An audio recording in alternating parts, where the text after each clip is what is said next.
All right, everyone, a little untraditional video for the channel, but we are going to do an unboxing and a break-in kind of initial review of what I have in this box. So this is my new power plant for my 1A scale buggy.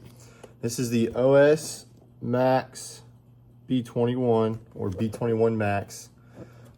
This is a combo set that I got off eBay straight from Taiwan for like around 270 bucks shipped. So can't beat that for a brand new OS motor with a pipe and a header included. So there's no seals. We're gonna open it up and see how it comes from Taiwan. So right off the rip, we have a fuel filter. I've got a couple of these that I've bought and I plan on running. So pretty cool that a brand new engine includes a fuel filter for you. You have an instruction manual with a QR code. Got some stickers. Okay, let's see what we got here first. So first little bubble wrap baggie is the header. So this is the 2089 pipe, and I believe this is the 75 header. Don't quite know the numbers right off the hand, but a 2089 pipe or a TB02. We got the gaskets, the springs for the header to go to the pipe, and the pipe to go to the motor or engine. Some of y'all get mad about that. But the last thing in the box, got some more foam, is of course the engine. So we're gonna cut this open. Okay, nice like airbag. Okay. So we get a glow plug. Is this a P3? A P3 glow plug. Got a bag of caps, so for your exhaust, your air, your carburetor, and your fuel line. Got a bag of Venturis. You also is included is a gasket for your exhaust. Venturi sizes, I don't think they're etched. Okay, I think one is a 6.5, we got a 7, and one maybe is a 7.5. I don't know. Oh, actually, there's not one in here. So you got two Venturi sizes. I don't see an etching anywhere. We're gonna have to scan that QR code to learn more. Then we have said engine. Now, the old OS Max, I never ran one because I didn't like the way the old cooling head looked. But this one is built off of the higher end B21. But I do like the cooling head on this one. Pinches, feels good. Now, I'm not going to tear this down right now. But the crank, I believe, has epoxy in it. It's been balanced. But this is all the same moldings or castings that the B21 is manufactured from. But I think for what I'm doing, kind of periodic club racing mixed in with my full scale racing, this engine is going to do everything I need. But I just like the way it looks. I would rather a black anodized, engine casing, engine block, make it look cooler. But I don't know. I think it looks good. I'm going to throw a clutch on it, a flywheel clutch, and install it in the car. And we're going to get it up to temp and fire this thing off. So I'm going to do a traditional break-in because this is, I think you could buy just the engine for like, I don't know, 200 bucks-ish. I'm not going to send it out to go get EBIS or anything like that. So I'm going to do traditional break-in. We're going to do the first tank idling, and then we're going to do like 1/8 throttle, 1/4 throttle, 1/2 throttle, 3/4, full throttle, running it really rich until I can feel the pinch kind of recede a little bit is the word. Until we break it in, and we'll start leaning it out and putting a race tune on it. But here's another quick look at it before I slap it in the motor or slap it in the car. Okay, I believe this same carburetor that's on the B21 as well.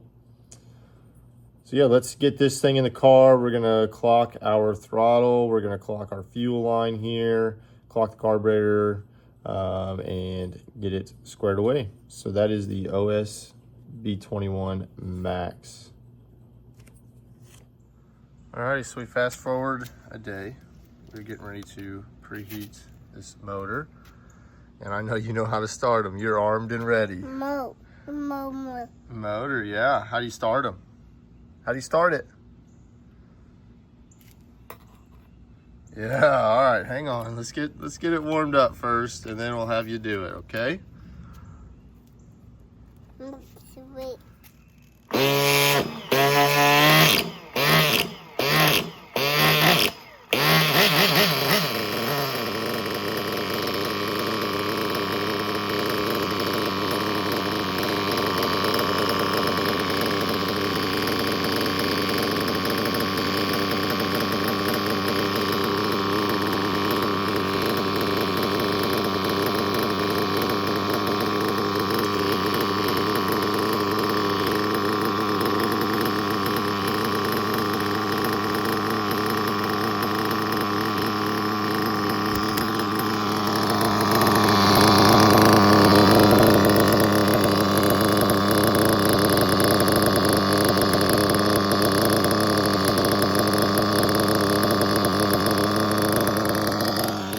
Number one. We gotta let it get up to temp, go through this, let it cool down, do it again.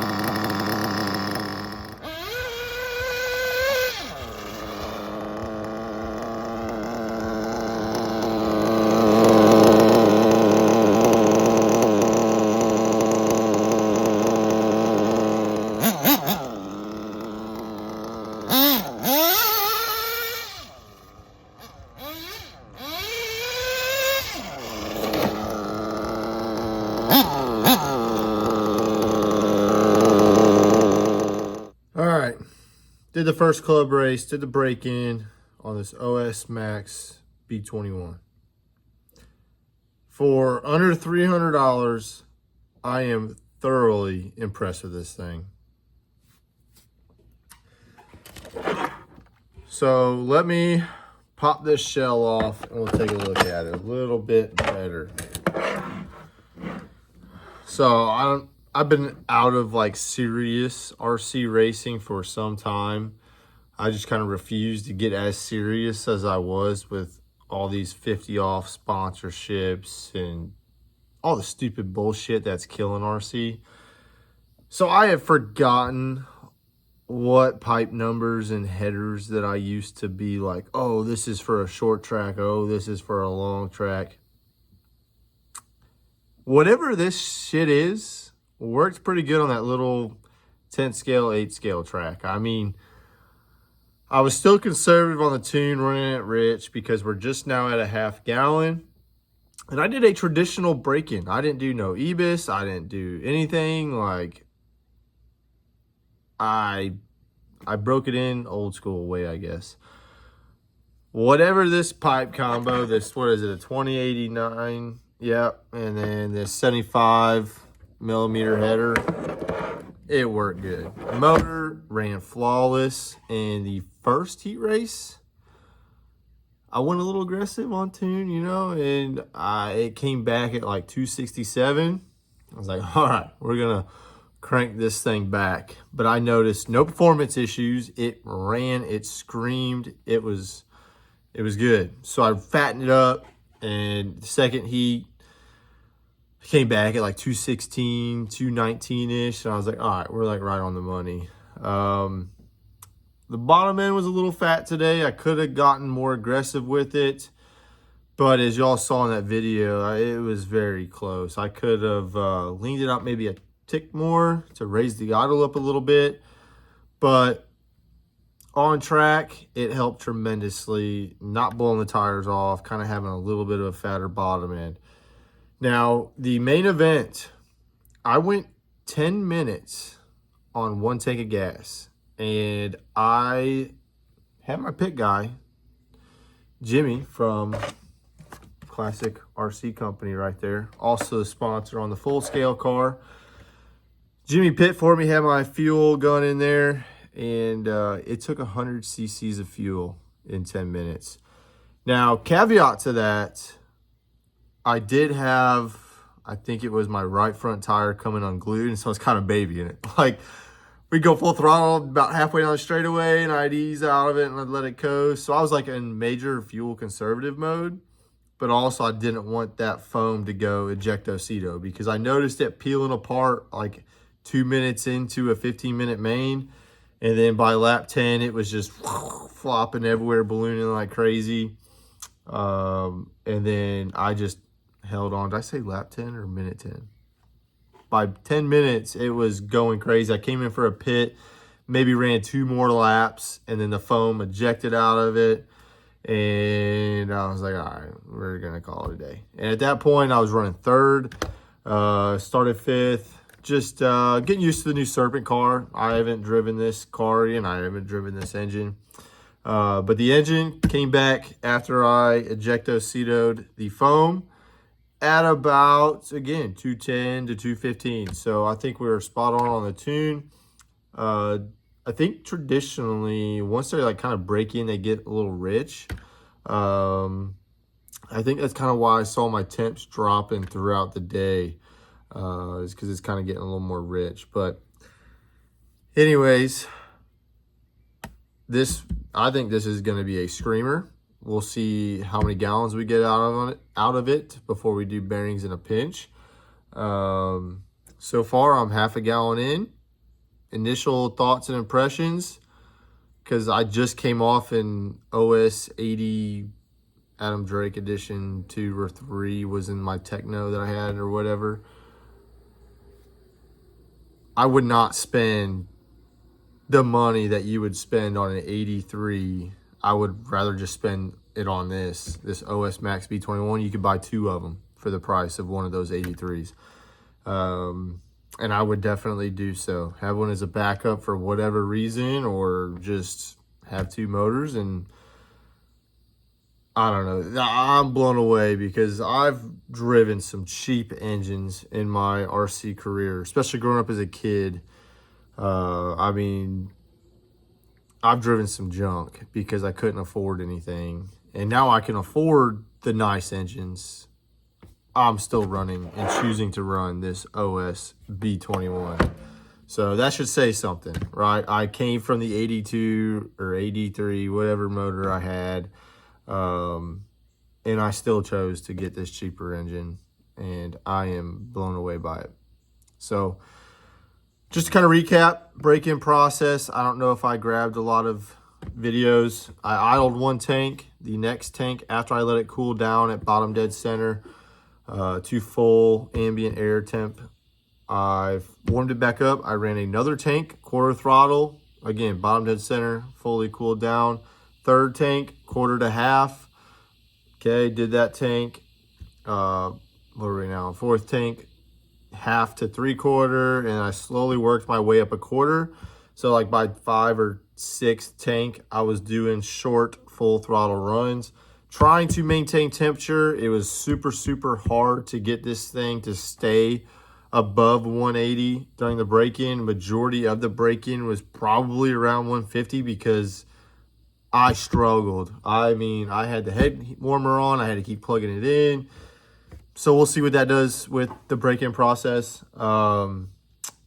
So about 6-7 tanks of just in the front of the yard, and we went straight to a club race. Practiced with 2 or 3 tanks, getting used to the car, getting used to the engine on the track. Very, very rich. I want to say after track use was about 180. Leaned it out, went too aggressive. Again, went from 180 to like 260, but the temperature skyrocketed once the sun really came out and started warming everything up. Brought it back down. We richened it out for the next heat, and in the main, kind of left it alone. I had a really good idle, dropped right back down to idle, and I got 10 minutes, and I still had 25 cc's of fuel left. So I think this is a pretty dang good piece. Oh, by the way, I have not changed that glow plug. Typically, I remember changing glow plugs right after I broke in a motor, but I just got that same P3 that came with it, and I'm still running it. So we're going to run it until it goes out, or maybe swap it before the next race so I don't have an issue during a race. But yeah, I mean, I've got a half gallon on that one glow plug.